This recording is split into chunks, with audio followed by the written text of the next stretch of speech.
سه مهجبو هلبجاردن سروکاتیا امریکا مانه تاویکو گلک هنه بریارا خواستاندنه که دنگ بدن کی جان بربجاری هشتا هنک مانه که نزانوی دنگ خواه بدن که و هندک جی هنه یک جار ناخوازن دنگ بدن.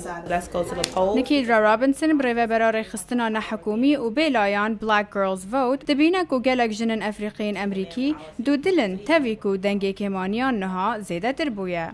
We know that in 2008 جگورا نوند امریکن پروگرس هفته و شش جساده جنین افریقین امریکی نوند خواتومار کرن دا کو دنگ بدن لیتن هفته جساده جوان دنگ دان.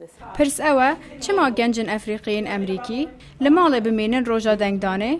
sometimes they don't understand. او هندک جاران تینا گهن دنگ دان چیه و چه باندور لسر جانوان هیا. رابنسون هر وسط بیجه گرینگ اوه کو او گریدانا دنگن خواه به جیانا خواه روزانه و ببینن. بونمونه باندورا برسوا حکومته لسر کشتن لتاغنوان چه دبن؟ Whether it's street چه کنترل کرنا پلیسا لجاده این وی جواکه یان زیادتر درفتن آبوری جبو ظلام افریقین امریکی او همو بقانون وی گردایه. از افراحاتم جبو ناوی خوب و دنگدان تومار بکمو و ببم اندامک دی بلاک گرل ووت. کیارا بینگز یا کو دوار پزشکی داد خوینه چه جاری دنگ خوان ندایه.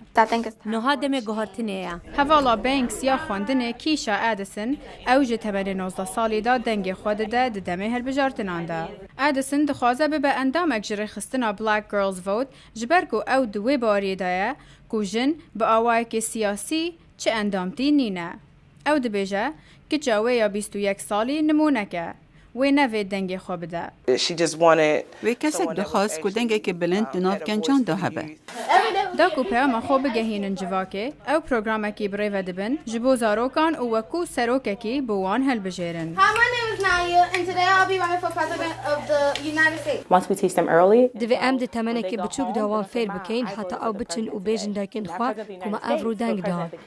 نکیدرا رابنسون دبیجه فیرکرین زاروکان لسر پروسین دیمقراط گلک گرینگه جبو تیب گهن چند دنگدان گرینگه و چوا بربجاره که باش هل بجیرن کو همان نرینا وان هنه جبو پیش خستنا جواکا وان. راویندوسکی دنگ امریکا.